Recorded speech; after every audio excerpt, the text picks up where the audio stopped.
Hello and welcome back to my channel, guys. Thanks for joining me today. And I think I'm a little bit addicted because I just saw something else and I thought I've got to order some more from Spidershop. So join me today as I get straight in and unboxing something. I think in here, in fact, 3 new species that I have not had on my channel. So I'm very excited about that. So let me just crack this open. I'm just addicted to ordering from the Spidershop at the minute.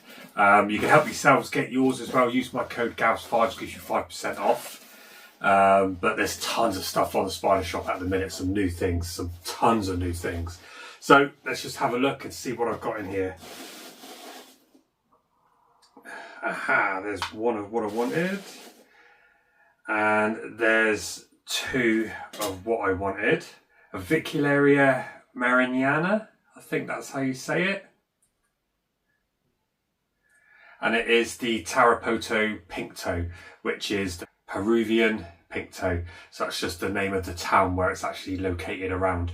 But I've not had this form of Avicularia before, so I'm very excited about having those. And I think this one doesn't get that big either. I think this is one of the smaller ones. So I have 2 of those. That's the first in this channel, so I'll be looking forward to setting them up.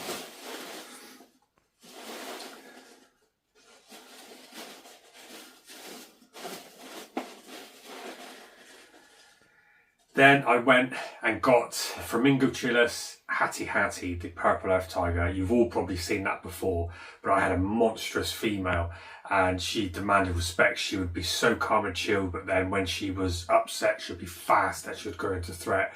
But it was the coloration I absolutely loved. And these, I've had a few other slings, but I've never managed to get them out ages ago as tiny slings.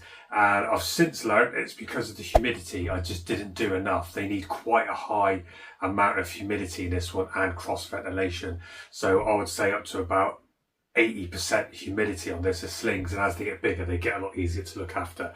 So I got 2 of those.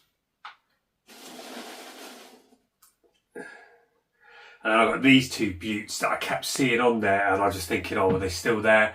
Would they go? From Dominica, and it is Phormictopus species green gold. So it's a terrestrial tarantula. I'll put the picture up on the screen there. But they do look green and they do look gold, and it says that they've had a while trying to get hold of them, and I've not seen anything like that for some time. And I thought a green terrestrial, haven't got anything like that green terrestrial. So I've got something red island bird eater.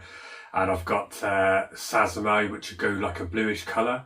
I've got a few others, but green, I thought no, so I'll get 2 of those and hopefully grow them on from tiny slings. I think they're only 1 to 2, so we'll have a look at how tiny they are. And then I think I've got 1 more item. Yes, that feels a bit heavier, and that is the Heterometrus loaticus, which is the Thai forest scorpion. And I can't remember if I went juvenile or like a smaller size, but that feels like it's got some weight into it. So I've had, I think it was the Asian forest scorpion, I think the most common one, but that one's actually now endangered now. So this one here, and this is from Thailand and Vietnam and Laos. So it covers all of those areas. And this one actually needs a bit more humidity than what you think for a scorpion. So this one, 70 to 80%, so you could do with some mossy areas as well, which is good for them, and they do sit out. So that's why I went and purchased that. So that should all be it today. Just check the box. So I think first off, let's have a look at the avicularias. I think these are tiny. I think it said 1 centimetre.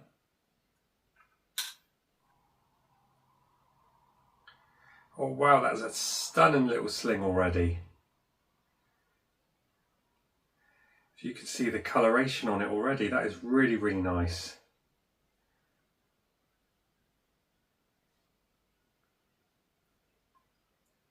Look at the abdomen, it's got some peachy oranges on the abdomen, but it also looks blue at the minute. Look at that, that is absolutely stunning already. I love it when they're this small. So I'm going to have to find some new enclosures for these. Just fold that back up. Place that in there, so do those. Check Phormictopus species green gold. Let's have a look at these. I think these were the same, 1 centimetre to 2.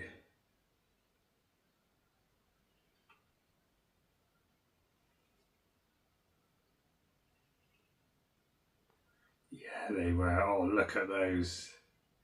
Straight outlet. Absolutely lovely. Let me just cover that back up. Sorry, buddy. So they look really, really good and healthy. Let's check a Hattie. See if this is feisty. Can't remember the sizes of these two. I think I've gone everything for slings today. Right, and I remember rightly these were fast.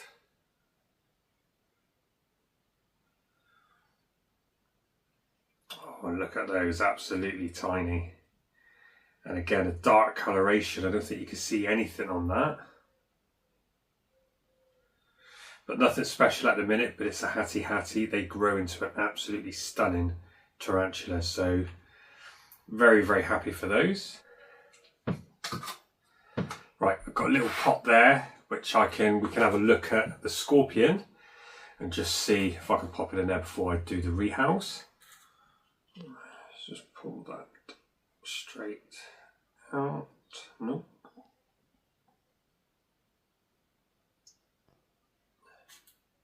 Let's have a look, see what we got. Oh God, that looks impressive. I love a good scorpion. Let me open this out.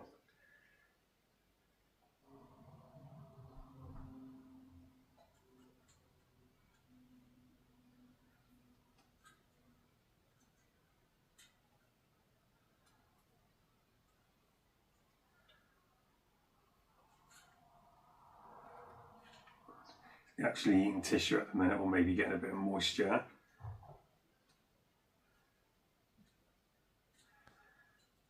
But there we go.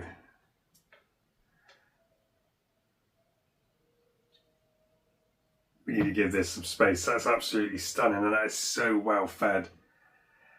That actually looks like it's getting ready to molt. But that is absolutely stunning, so we need to do this one a really good enclosure. I think what we'll do is we'll get some enclosures ready and we'll come back and we'll rehouse the lot. So let me just get some enclosures. Right, so that's these two enclosures done for the species green gold. So let's just get them in. Start with this one.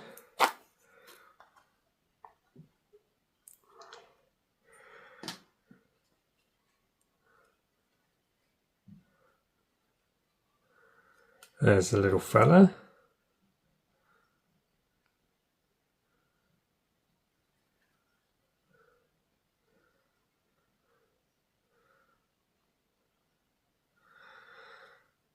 Come on, dude, in you go. And there we have it. That will be perfect for this one. So I'll just give it a little bit of moss there with humidity on so it can go straight to it. Just need to put a little water dish in.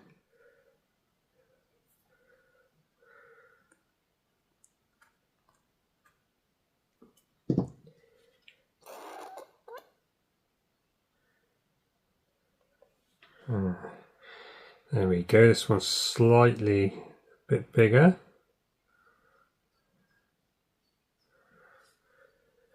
There we go. You can definitely see some form of coloration there. That is stunning. And that does actually look green already. Absolutely beautiful. I can't wait for these to grow. Wow. So let's do these two. Hattie. Got a tiny bit of fresh water there in the bottom. Put a little more.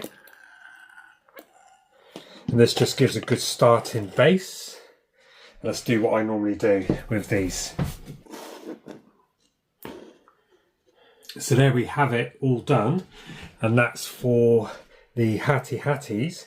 So you see the process I did there, and that's how it looks.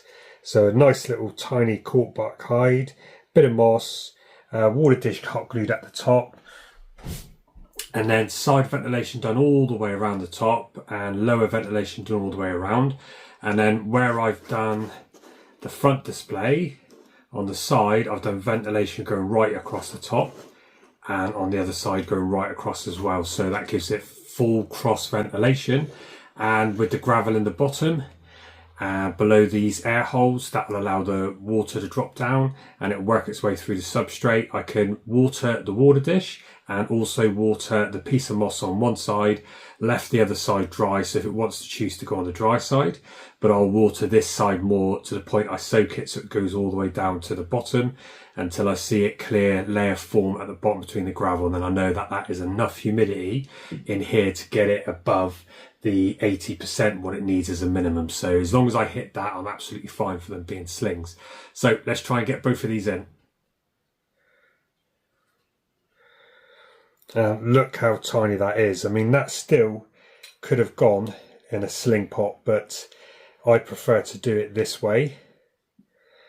And it will go down into that hide and it will live down in there perfectly.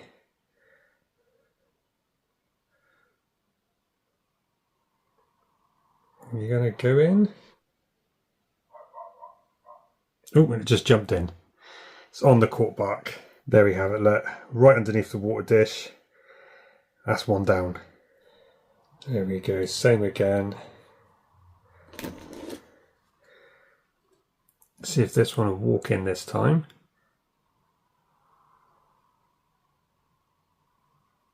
And it just jumped in. There we go, just where I wanted it. I swear you can see purple there.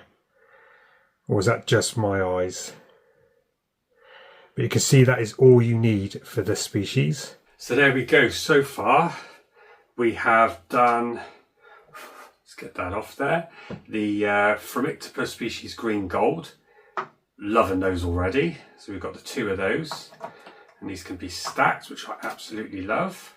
Then we've got the two hatties, which was really, really easy. We've got them in as well. So that's those four done. I think what we'll do is the Avix and then we'll go on to the Scorpion last. So let's do the same again for these pots.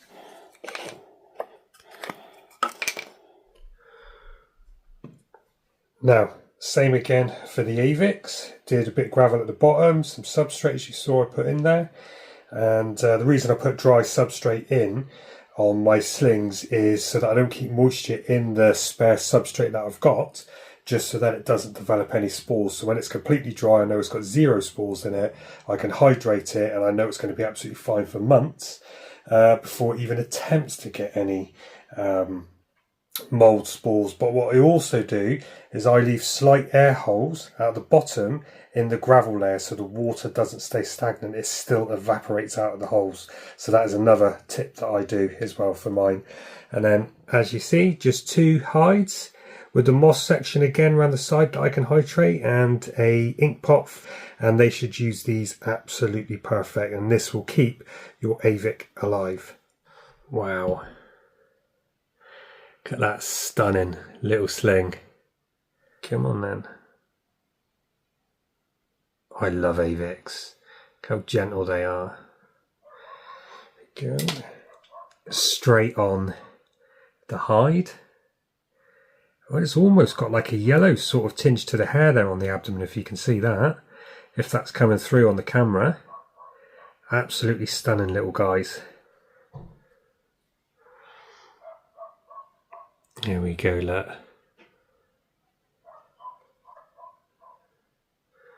There we go. Yes, look at that bum pattern. I almost got it there.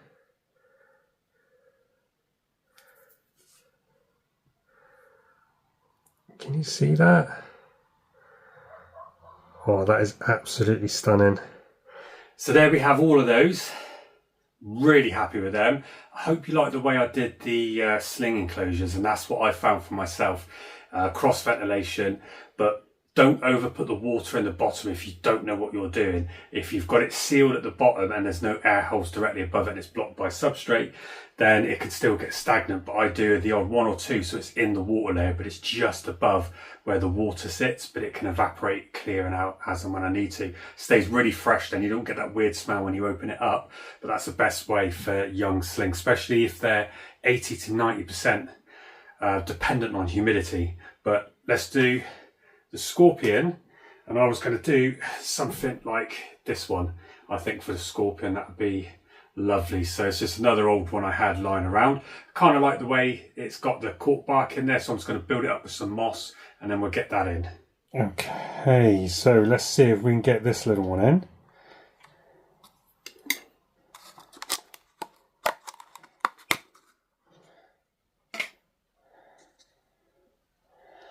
Probably just encourage it to go in.